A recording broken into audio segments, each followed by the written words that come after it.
BCC family, एक बार फिर से आपका बीसीसी परिवार में स्वागत है। बैंक, एसएससी और रेलवे के प्रीवियस ईयर के क्वेश्चंस के निचोड़ में डियर स्टूडेंट्स, आज स्क्रीन पे जो आप क्वेश्चंस देखेंगे, मैं उस 5 चैप्टर का नाम आपको बता रहा हूं। साधारण ब्याज से क्वेश्चन है, साझेदारी यानी पार्टनरशिप से क्वेश्चन है, प्रॉफिट एंड लॉस से क्वेश्चन है, प्रॉब्लम बेस्ड ऑन एज से क्वेश्चन है और टाइम एंड डिस्टेंस से क्वेश्चन है। और एक जो क्वेश्चन आपको 6 नंबर अभी स्क्रीन पे देख रहा है, मैं आपको हर दिन की तरह 1 मिनट का आपको समय दे रहा हूं। आप अपना कॉपी कलम लें और फास्ट कैलकुलेट करके इसका आंसर आप मुझे कमेंट के जरिए दें। मैं फिर ऑन स्क्रीन आपके सामने हाजिर होता हूं और फिर हम लोग डील करेंगे 5 क्वेश्चंस, यानी एसएससी, बैंक और रेलवे के प्रीवियस ईयर क्वेश्चंस के निचोड़ में आपका एक बार फिर से धमाल होने वाला है। आप कॉपी के साथ बैठिए और हर क्वेश्चन को एक फेयर कॉपी की तरह बनाने की कोशिश करिए और 1 मंथ बाद आप देखेंगे कि आपने बहुत कुछ परिवर्तन हो गया है मैथ्स में। तो ये रहा आपका क्वेश्चन। आइए, बीसीसी परिवार आपके सफल, सुखद और समृद्ध जीवन की मंगल कामना करता है और नव वर्ष की हार्दिक शुभकामनाएं भी देता है आपको, ताकि ये नया साल आपके लिए खुशियां लाए, आपके लिए बाहर लाए, आपके लिए सरकारी नौकरी की ज्वाइनिंग लाए। डियर स्टूडेंट्स, बीसीसी परिवार ने साबित कर दिया है, आसनसोल एरिया में, रानीगंज में, ब्रह्मपुर में, यहाँ पे मैक्सिमम घरों में इसी फैमिली से एक लड़के और एक लड़की की नौकरी आपको अक्सर हर गली और चौराहे पे मिल जाएगा जो बीसीसी परिवार से जुड़ा हुआ है। तो इससे ज्यादा मैं कुछ नहीं कहूंगा, बस मैं यही कहूंगा जो लोकल एरिया के बच्चे हैं, आसनसोल, रानीगंज, भरतुरिया, ब्रह्मपुर, नियामतपुर, ये सारे बच्चे जितना जल्द हो सके आप ऑफलाइन क्लास को ज्वाइन करिए। आप वाकई एक बहुत बड़ा परिवर्तन पाएंगे अपने आप में। और मैं दावे के साथ कह सकता हूं, मैथ्स और रीजनिंग में आपको कोई हाथ नहीं लगा सकता। ये मेरा घमंड नहीं, ये मेरा कॉन्फिडेंस है। तो आइए, इधर उधर की बात न करते हुए हम डायरेक्ट क्वेश्चन पे आते हैं। 5 क्वेश्चंस नहीं है डियर, ये 5 चैप्टर है और हर चैप्टर के हर पहलू को टच करने की मैं भरपूर कोशिश करूंगा। तो आइए जरा जूम करिएगा। क्वेश्चन नंबर 1,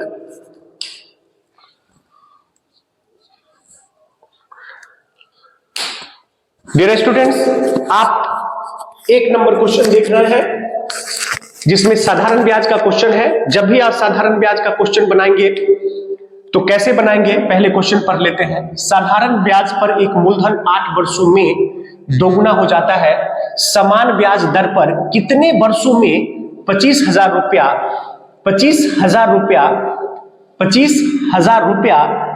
10,000 रुपए हो जाएंगे। अब जरा ध्यान से देखिएगा यहाँ कि साधारण ब्याज पर एक मूलधन 8 वर्षों में दुगना हो जाता है। एकदम ध्यान से जरा देखिएगा, 8 वर्षों में दुगना हो जाता है। यहां पर ले लीजिए एक line, P T R S I और अमाउंट। धन का दुगना होना उसे मैं अमाउंट कहता हूं। जब भी धन आपका दुगना हो, 3 गुना हो, 5 गुना हो या बढ़ जाना, तो मूलधन जब बढ़ता है तो बढ़ने के बाद जो बढ़ी हुई राशि और प्लस मूलधन होता है उसको अमाउंट कहते हैं। तो कह रहा 8 वर्षों में दुगना हो जाता है। अगर आप इसको x ही मानते हैं तो ये 2x हो जाएगा। बिल्कुल सिंपल, समय आपको दिया हुआ है 8 और अमाउंट में से अगर आप प्रिंसिपल को घटा देते हैं ना तो आपको x प्राप्त होता है, मतलब सिंपल इंटरेस्ट प्राप्त होता है। देख लीजिए, इस 100 पे भी आप बना सकते हैं, कोई दिक्कत नहीं है, लेकिन ऐसे भी आसान है। अब मैंने पिछले क्लास में भी कहा था, जब भी रेट निकालना हो तो SI इंटू 100, SI कितना है, x है, इंटू 100 कर दीजिए। जब SI इंटू 100 हो गया और आपसे R पूछ रहा है तो मैंने कहा साहब जो पूछ रहा है वो तो आप निकाल रहे हैं, तो क्या बचा, P और T, x इंटू 8 कर दीजिए। मुझे लगता है 4 से कट जाएगा, 25 बार में 4 दूना 8, यानी इसको आप कह सकते हैं 12.5%। अब इस क्वेश्चन में फिर ट्विस्ट आया, कहता है कि समान ब्याज दर पर आपका ब्याज दर यही रहेगा कितने वर्षों में, और यहां दे दिया क्वेश्चन मार्क, कितने वर्षों में 25,000, और ये 25,000 मूलधन हो गया। देखिए कितना सिंपल सजा दिया मैं आपको, 1 लाख रुपए हो जाएंगे, यानी ये 25,000 1 लाख हो जाएंगे, 1 लाख हो जाएंगे। अब जरा ध्यान दीजिएगा, इकाई, दहाई, सैकड़ा, हजार, 10,000, लाख, 1 लाख हो जाए। 1 लाख में से अगर 25,000 को आप घटाएंगे तो मुझे लगता है जो SI आएगा वो 75 1000 आएगा। देखिए कितना सिंपल, नीचे का काम किया फिर ऊपर चला गया। आपसे पूछा कि कितने वर्षों में, तो आपसे टाइम पूछ रहा है, तो फिर यहाँ t इक्वल टू, थोड़ा सा वक्त लूंगा मैं, मुझे आपको कंसेप्ट भी डेवलप करना है। t इक्वल टू, तो t इक्वल टू तो आपका तो ऐसा ही इतना है ना, क्योंकि अब तो ऐसा ही बदल गया, तो ऐसा ही कितना 75,000 इंटू ऐसा इंटू 100, और आपसे टाइम पूछ रहा है, तो फिर 25,000 पी है, और टाइम पूछ रहा है तो रेट कितना था आपका 12.5 था। देखिए कितना सिंपल, 00 000 से 000, 25 दिया 75, एक जीरो रिमूव कर दीजिएगा तो 25 25 125 और 25 चौका 100, 5 8 40, 8 3 24 है कि नहीं सिंपल? जरूर सराहिएगा और कॉपी पे इसको लिखिएगा। तो मुझे लगता है ऐसे ही जैसे मैं बनाता हूं ना, आप उसी को फॉलो करके देखिए। मैं नहीं कह रहा हूं कि आप मेरा फैन बन जाओ, मैं नहीं कह रहा हूं कि आप मेरा दीवाना बन जाओ, लेकिन आप कॉपी के साथ बैठिएगा और जैसे मैं कंसेप्ट दे रहा हूं ना, आप वैसे ही बनाइएगा। मैं दावे के साथ कह सकता हूं बहुत अच्छा फील करेंगे आप, इसमें कोई दो राय नहीं है। डियर स्टूडेंट्स, क्वेश्चन नंबर 2 लीजिएगा। फिर मैं कह रहा हूं here these are not 5 questions, these are 5 chapters. Simple interest, partnership, profit and loss, problem based on age, calculation, और एक और क्वेश्चन है टाइम एंड डिस्टेंस। आइए, ए और बी ने एक व्यवसाय में 7:5 के अनुपात में धन का निवेश किया। यदि कुल लाभ का 15% दान के लिए दिया जाता है और लाभ में ए का हिस्सा इतना है, मैं बस 1 मिनट लूंगा आपसे, ए का हिस्सा इतना है, तो मैं पहले ही लिख लेता हूं एक लाइन में, मैं ज्यादा वक्त नहीं लूंगा। 5950, ए का हिस्सा इसका, ये लाभ है डियर। और यहां पे वार्षिक की चर्चा हो रही है, यानी समय का कोई जिक्र इसमें किया नहीं है कि कितने का है, तो सेम समय मान लीजिए। यदि कुल लाभ का 15% दान दे दिया जाता है, यानी 15% आप हटा दीजिएगा, तो मान लीजिए कि कुल लाभ हमारा x है, ये कुल लाभ है। अब बराबर कैसे होगा जरा समझिएगा, कुल लाभ x है, तो 15% अगर दान में दे दिया तो बचा कितना, 85/100 बचा। ये कुल लाभ है, ध्यान दीजिएगा, ये सिर्फ ए का लाभ है, लेकिन ये 15% दान देने के बाद, 15% दान देने के बाद ये लाभ है, उसमें ए का हिस्सा इतना है। तो अभी इतना में दोनों है, लेकिन ए का हिस्सा कब आएगा, जैसे ही आप इसको मल्टीप्लाई कर देंगे, ए कितना है 7 है, ये लाभ है। 15% दान देने के बाद ए और बी दोनों का लाभ है। आपसे ए का पूछ रहा है, क्योंकि ए का लाभ बराबर ए का लाभ, बराबर का मतलब यही होता है 7/12 कर दीजिए, 7 5 12।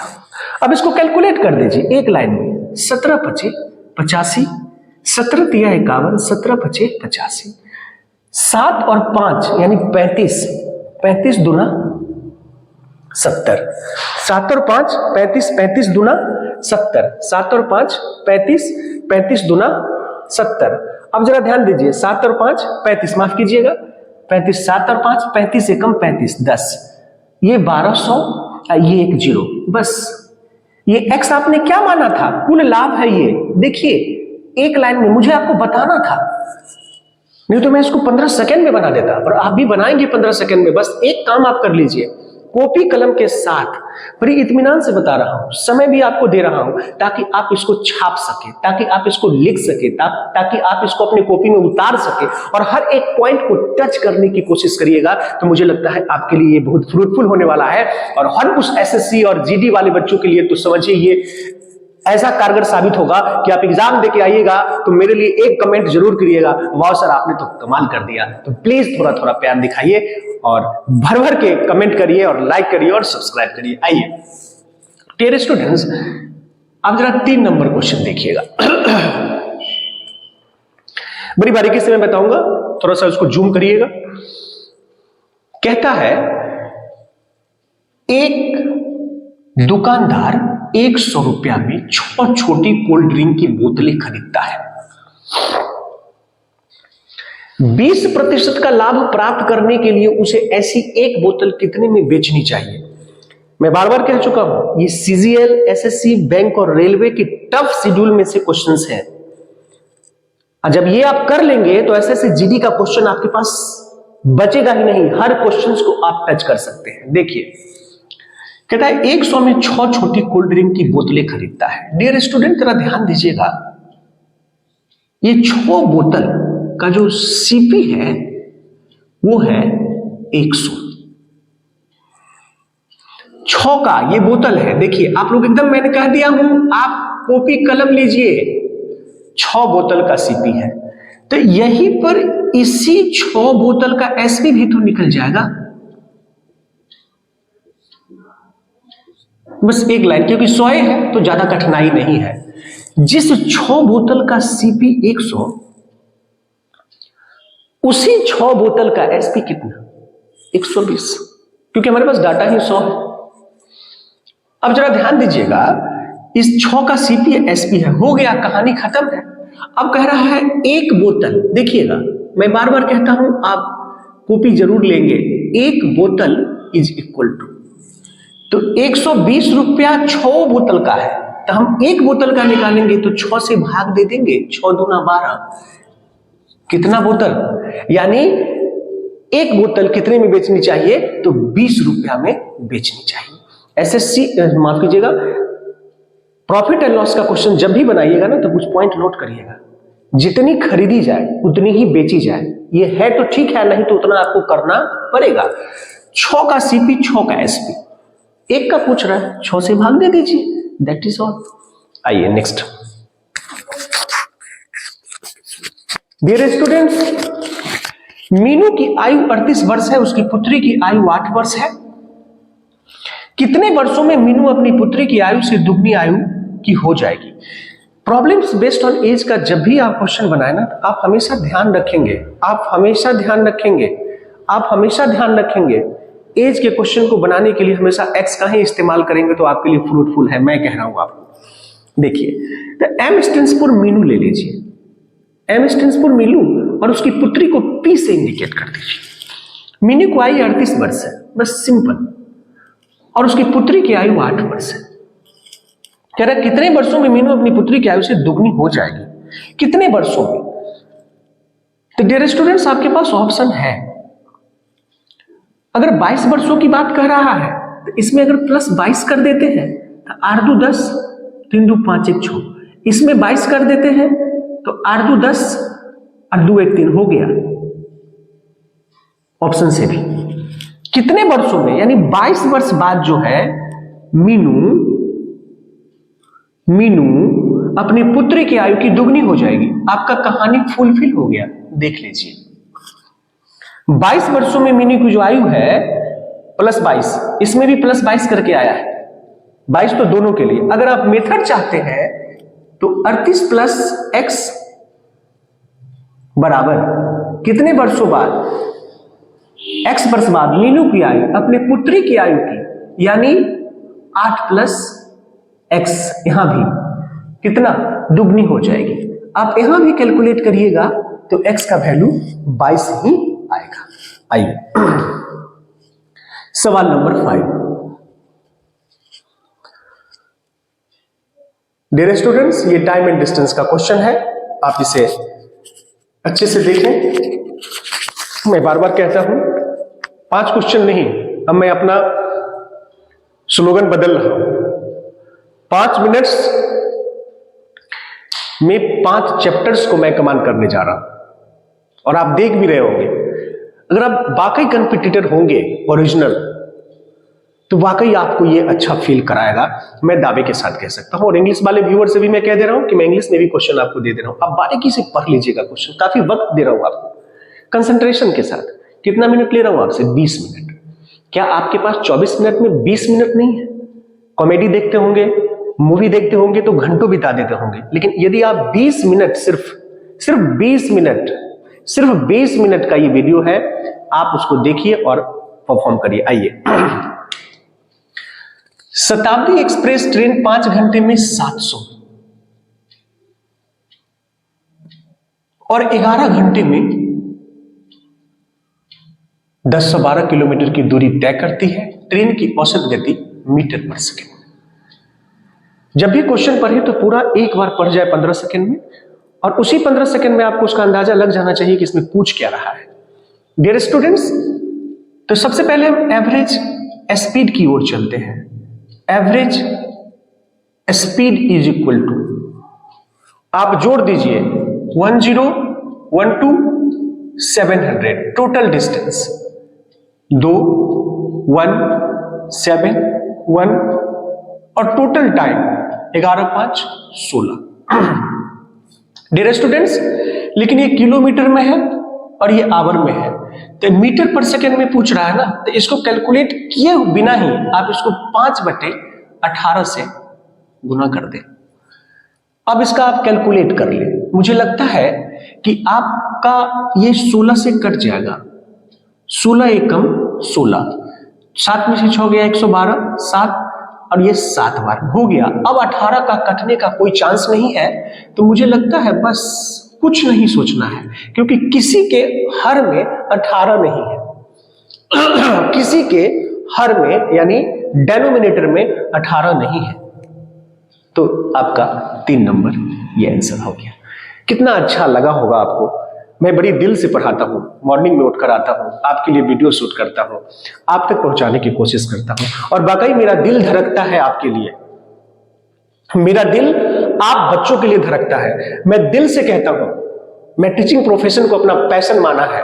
मैंने टीचिंग प्रोफेशन में अपनी जिंदगी खपाई है, लेकिन ऑनलाइन में मेरी पकड़ कमजोर हो गई थी। ऑनलाइन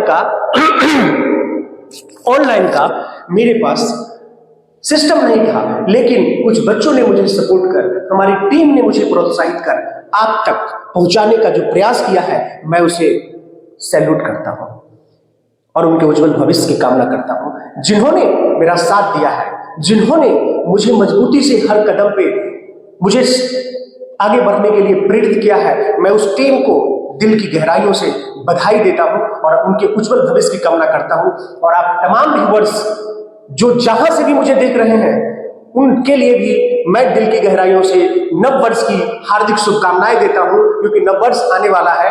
इसलिए मैं हर दिन आपके लिए आने वाला नया साल 2024 आपके लिए इतनी खुशियां लेकर आए, मैं इतनी मैथ रीजनिंग की टॉपिक आप तक पहुंचा दूंगा विदिन 1 to 2 months। आप कल्पना नहीं करेंगे कि वाह गजब हो गया सर। तो यदि आपको मेरा वीडियो अच्छा लगे तो प्लीज लाइक करें, शेयर करें और सब्सक्राइब करें, और ऑल बटन दबाना ना भूलें। मिलते हैं नेक्स्ट वीडियो में इसी जोश और जुनून के साथ। That's all. कुछ हुआ?